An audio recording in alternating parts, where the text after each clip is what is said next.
Salam Aven Januar. Setelah sekian lama kita tidak berjumpa, hampir 2 bulan lebih lamanya. Tapi kali ini saya akan coba merekam pasca terpilihnya Prabowo Subianto dan Gibran Raka Buming Raka. Jadi sekali lagi saya atas nama pribadi Aven Januar mengucapkan selamat atas terpilihnya Prabowo Subianto dan Gibran Raka Buming Raka sebagai Presiden Republik Indonesia dan Wakil Presiden Republik Indonesia sesuai hasil penetapan KPU Republik Indonesia beberapa waktu yang lalu. Dinamika politik berjalan sedemikian dinamis ketika pasca penetapan tentu beberapa paslon yang lain khususnya 01 dan 03 melakukan pelaporan ke Mahkamah Konstitusi, yang mana itu juga merupakan amanat undang-undang. 3 hari pasca ditetapkannya wajib memberikan pelaporan jika ingin melakukan pelaporan ataupun gugatan. Terlepas dari itu semua, ada dinamika yang cukup menarik, khususnya saya menyoroti misalnya saya yang berasal dari kota Surabaya ini.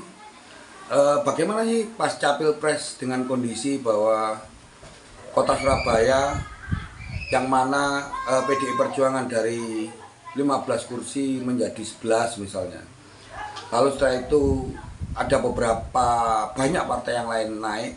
Apa dampak terkini dari kondisi yang semacam ini, dan khususnya sebagai Surabaya yang juga jadi barometer nasional bahwa ini adalah kandang banteng, ternyata terbukti bahwa banteng pun bisa dikalahkan di wilayahnya sendiri. Yang jelas bahwa konfigurasi elit politik, konfigurasi politik masyarakat bawah, dua hal ini cukup dinamis, bahkan sangat cepat, turbulensinya sangat cepat.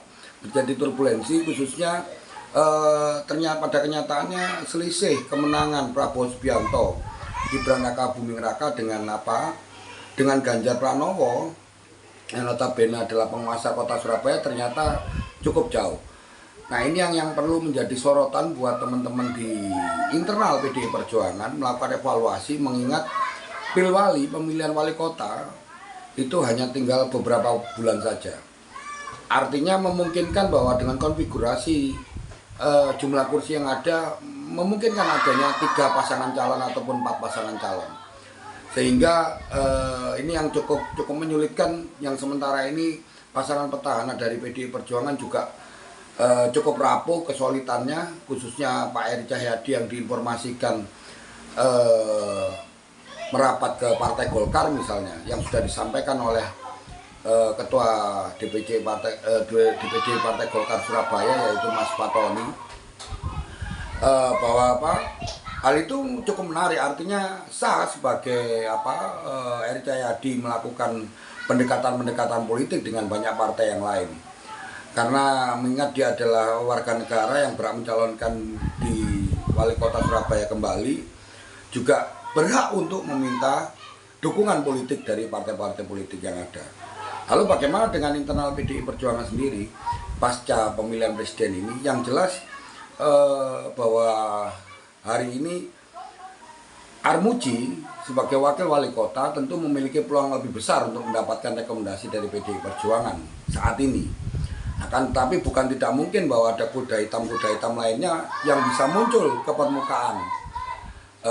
Misalnya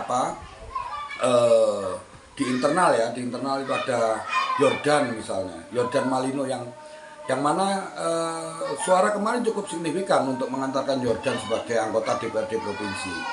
Lalu yang berikutnya adalah Fuad Bernardi. Ini sosok yang juga cukup fenomenal juga sebagai pendatang baru, ternyata bisa melakukan trigger yang luar biasa sehingga dia bisa lolos ke kursi anggota DPRD provinsi Jawa Timur.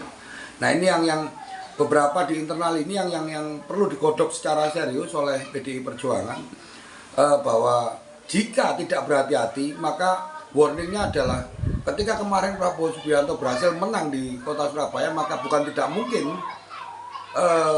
kelompok Koalisi Indonesia Maju yang memunculkan satu nama misalnya dan solid, maka PDI akan menjadi ancaman yang serius buat PDI Perjuangan.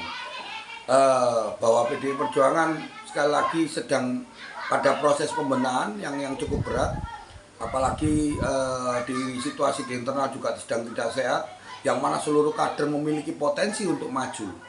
Seluruh kader ya, artinya seluruh kader ini jadi mulai Pak Armuji, Jordan, lalu Fuad Bernardi, Adi Sutarwiono misalnya.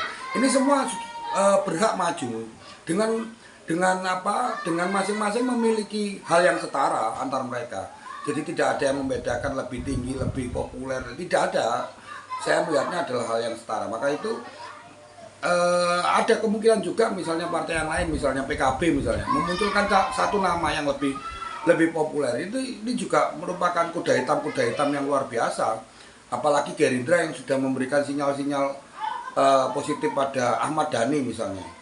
Nah ini yang perlu menjadi pembelajaran serius bahwa menghadapi pemilihan wali kota Surabaya akan banyak turbulensi, khususnya dalam 1 bulan mendatang ini. Jadi minggu depan, lalu setelah itu pasca hari raya ini akan terjadi turbulensi yang sangat cepat. Jadi konfigurasi elit politik itu bisa menjadi cukuplah meramaikan situasi pasca pemilihan presiden kali ini. Semoga siapapun yang akan dipilih rakyat Surabaya, siapapun yang akan didukung rakyat Surabaya, setidaknya mampu memberikan warna-warna baru dalam menuju Indonesia Emas. Kota Surabaya adalah salah satu kota utama yang menjadi barometer nasional. Demikian, salam saya, Aven Jan.